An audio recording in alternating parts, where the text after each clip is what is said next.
Françaises, Français, je m'appelle Marc Granier. Je suis né, comme Jean Moulin, à Béziers, le 28 octobre 1953. Et ce que j'ai à vous dire est très grave. En effet, je me suis aperçu que nous vivons dans une dictature depuis longtemps. Monsieur Fioril m'a expliqué il y a 3-4 ans et j'en ai conclu que, évidemment, ça n'a été que de la confirmation de ce que je pressentais, de ce que je ne voulais pas croire. J'ai été muté à la CRS numéro 1, à la section moto d'escorte, qui s'occupe des hautes personnalités depuis que le général de Gaulle a nommé cette CRS numéro 1 pour la protection des hautes personnalités. J'y suis arrivé pour représenter la CRS 1 en compétition. Je l'ai dignement représentée pendant 35 ans. J'ai eu des tas d'articles et de photos et j'ai toujours mis en avant ma fierté d'être CRS. Et le 11 avril 2006, alors que nous étions en entraînement de tir à moto au fort de Montlignon, j'ai gravement été blessé par balle. La balle est rentrée dans mon dos et est ressortie au nombril. Elle est passée sous le gilet pare-balles et j'ai ramené la moto, il me restait une 50aine de mètres à faire. On m'a descendu de la moto, on m'a déshabillé, la balle était posée sur le nombril. À ce moment-là, le fonctionnaire qui m'avait tiré dans le dos à bout portant, je lui ai demandé de venir, je lui ai donné la main et je lui ai dit « Régis, ça n'est pas grave, hein, je préfère être à ma place qu'à la tienne. » Et pendant 2 ans, j'étais persuadé que c'était un accident. Et puis, le comportement de Régis m'a paru bizarre. Non seulement il ne m'a plus jamais reparlé de cet accident, mais je me suis aperçu, sans qu'il me le dise, qu'il ne pouvait pas me saquer. Et là, j'ai mené mon enquête. Et vite fait, je me suis aperçu que cela avait été commandité. N'hésitez pas à parler aussi de ce que vous aviez découvert de ces détournements de fonds. Alors, sur le moment, je me suis... quand j'ai découvert que ça avait été commandité, j'ai mis quelque temps à être sûr, j'en ai parlé avec des amis de confiance et j'étais persuadé que, je suis persuadé que ça a été commandité par monsieur Claude Guéant, qui était à l'époque directeur du ministre de l'Intérieur, monsieur Sarkozy. Ils avaient comploté ça parce que j'étais un sous-brigadier, c'est-à-dire le brigadier c'est déjà une merde. Alors j'étais déjà moi une sous-merde. Alors une sous-merde, on n'hésite pas à éliminer une sous-merde qui fait chier. Seulement mon combat, je l'ai fait et je ne baisserai jamais les bras parce que je veux que les Français sachent que M. Robert Moulin, ministre du Travail, a été assassiné, que M. le Premier ministre Bérégovoy a été assassiné, que M. Coluche a été assassiné. Des gens comme Coluche, on lui avait proposé la Légion d'honneur et par derrière on l'assassine. Comment pouvez-vous supporter de telles injustices? Alors on m'a dit, mes camarades de travail m'ont dit, « Oh mais Marc, oublie tout ça, prends ta retraite, et puis pars à l'étranger. » Et je leur ai dit non, je suis un ancien béret rouge ne trahit pas et ne n'abandonne pas. Un béret rouge n'abandonne jamais. Béret rouge, béret vert, tous ensemble. Tous, les bérets rouges, les anciens bérets rouges, les anciens bérets verts, venez avec nous le 5 mai 2018, place de la Concorde. Nous devons mettre fin à ces criminels qui nous gouvernent. Voilà, ça c'est pour les parents. Maintenant, mes collègues, il y en a qui ont eu les larmes aux yeux quand ils ont compris que ce que je disais était la vérité. Parce que la blessure par balle, ça allait, j'aurais encaissé. Si, à ce moment-là, on m'avait dit, écoutez, monsieur Granier, on a fait une connerie, mais voilà, est-ce que... Eh bien non, ils sont allés plus loin. Et ils sont allés à un endroit où je ne pardonnerai jamais, c'est impardonnable. Ils ont comploté pour, à 3 reprises, me mettre une balle dans la tête et dire que c'était un suicide. Ah ben bien sûr, le policier, il a son arme individuelle, hein, et puis c'est facile, c'est facile. Il y en a beaucoup qui ont été éliminés comme ça. Énormément. Je connais mon ami Xavier Merlin, qui travaillait à la direction zonale. Eh bien, ça a été mon premier confident. Ça a été le seul à la CRS 1 à m'encourager. Il m'a dit, Marc, n'abandonne pas, ce sont des fumiers. Eh bien, il l'a payé très cher.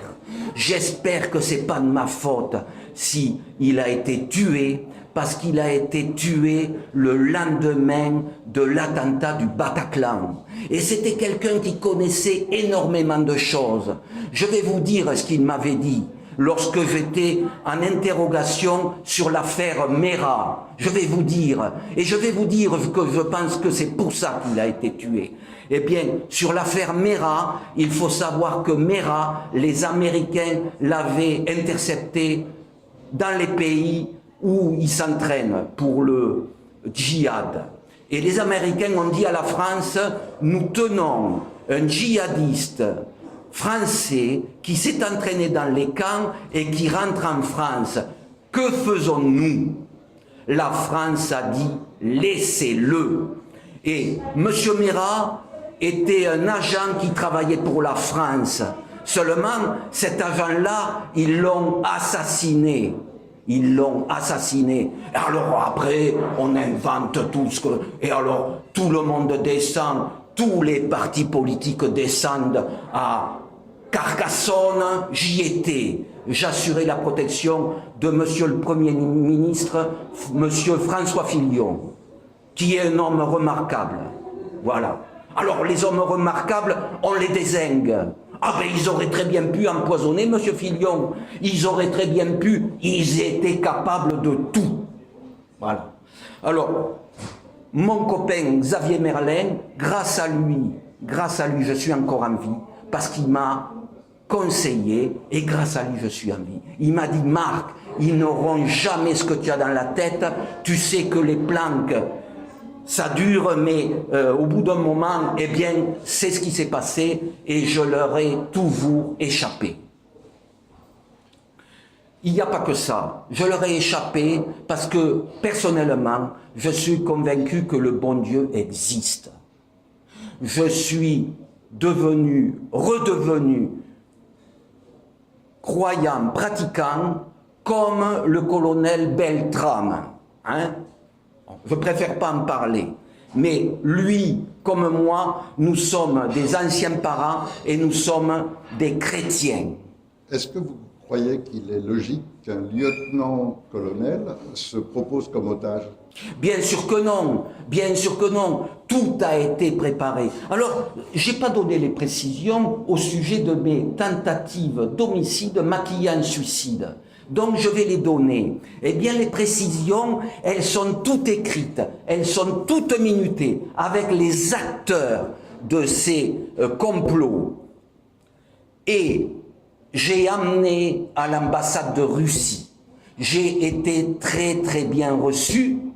Ils m'ont écouté. À 3 reprises, je suis allé à l'ambassade de Russie. Bien sûr, on m'a toujours empêché d'y aller. Alors j'y allais avec ma petite 125 Yamaha et je passais tous les feux rouges et personne ne pouvait me suivre. Et je les ai ruinés parce que maintenant, s'il m'arrive quelque chose, eh bien, il suffit de demander à l'ambassade de Russie d'avoir ces écrits où tous les noms des fonctionnaires impliqués sont notés. Et on fait ça aussi au Conseil national de transition. Et on les a aussi le dossier. Au Conseil national de transition aussi. Et j'ai rencontré 4 avocats. Le premier avocat que j'ai rencontré, Maître Gilbert Collard, il a été bien avec moi. Parce qu'au début, il m'a aidé. Et il m'a dit, monsieur, qu'est-ce que vous voulez faire? Je lui ai dit, la tentative d'homicide par balle, j'ai pas rêvé, je l'ai bien pris la balle. Alors je veux déposer plainte. Il m'a dit d'accord, on se revoit la semaine prochaine.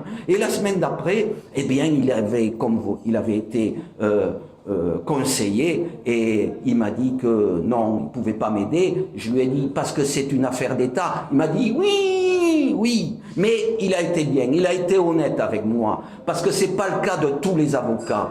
Et les victimes du Bataclan qui ont comme avocat Olivier Maurice, eh bien, je vais vous raconter ce que m'a fait Olivier Maurice. C'est une honte. Parce que j'ai eu du mal à le rencontrer. Quand je l'ai rencontré, il m'a dit « Monsieur Granier, si vous venez dans mon bureau, vous m'amenez 7200 €. » Je lui ai dit « Pas de problème. » Ils savaient que je ne les avais pas, les 7200 €. Ils savent tout. D'un clic, ils vous coupent votre compte en banque et vous ne pourrez plus rien faire. Il faut se réveiller. Et si vous ne vous réveillez pas, il sera trop tard.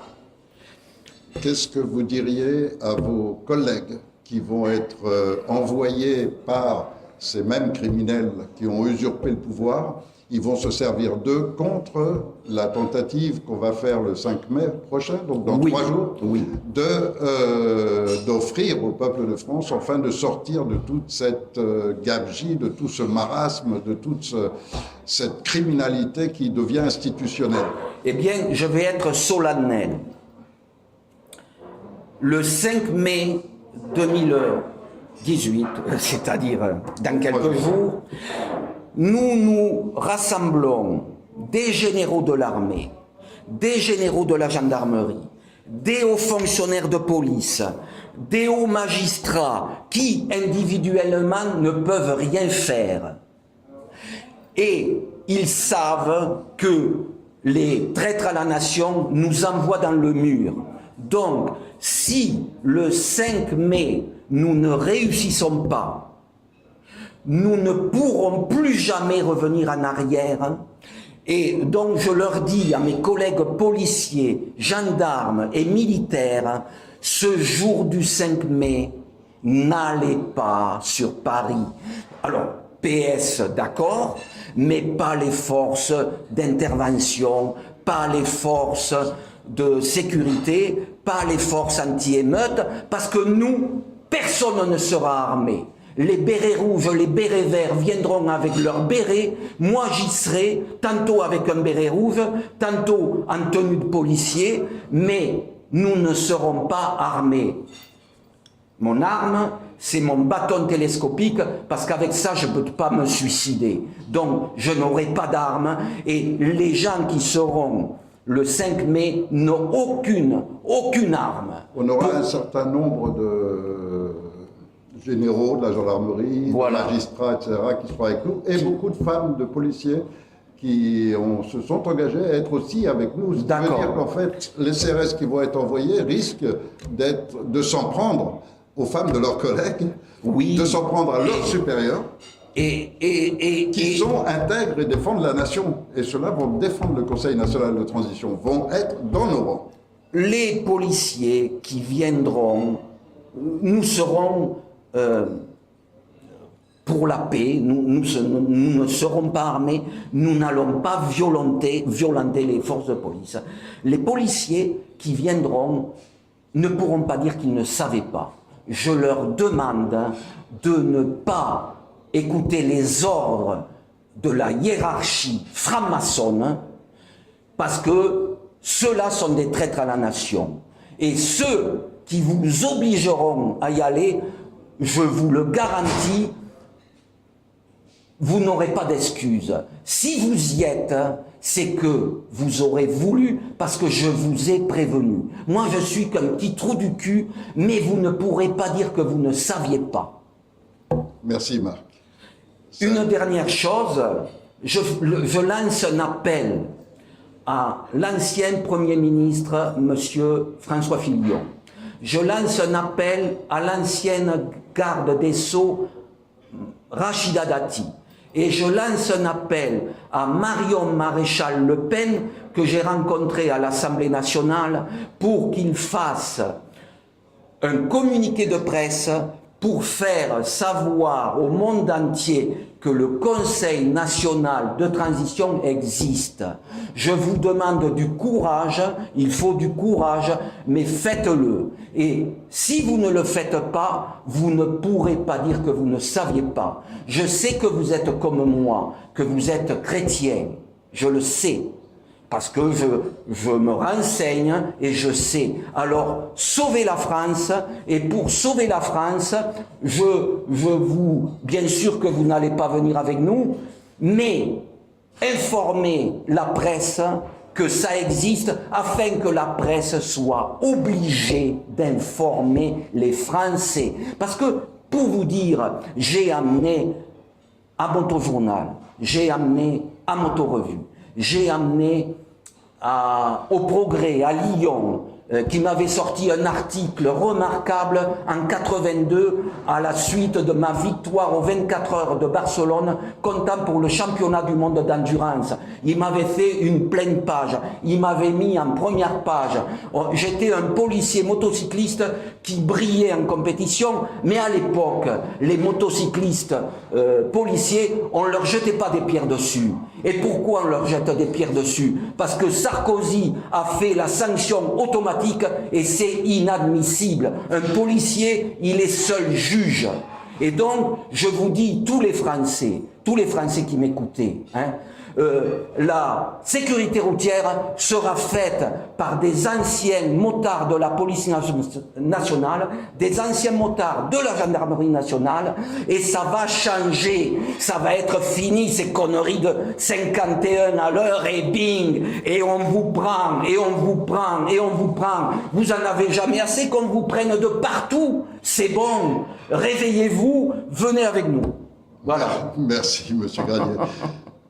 Vous êtes un homme d'honneur et c'est admirable. Et s'il y a beaucoup de gens comme vous, je crois que rien n'empêchera le peuple de reprendre ses pouvoirs. Parce que nous sommes dans le droit. Merci à vous, parce que grâce à vous, nous allons gagner. On va y arriver. Merci, monsieur Fleury. Merci.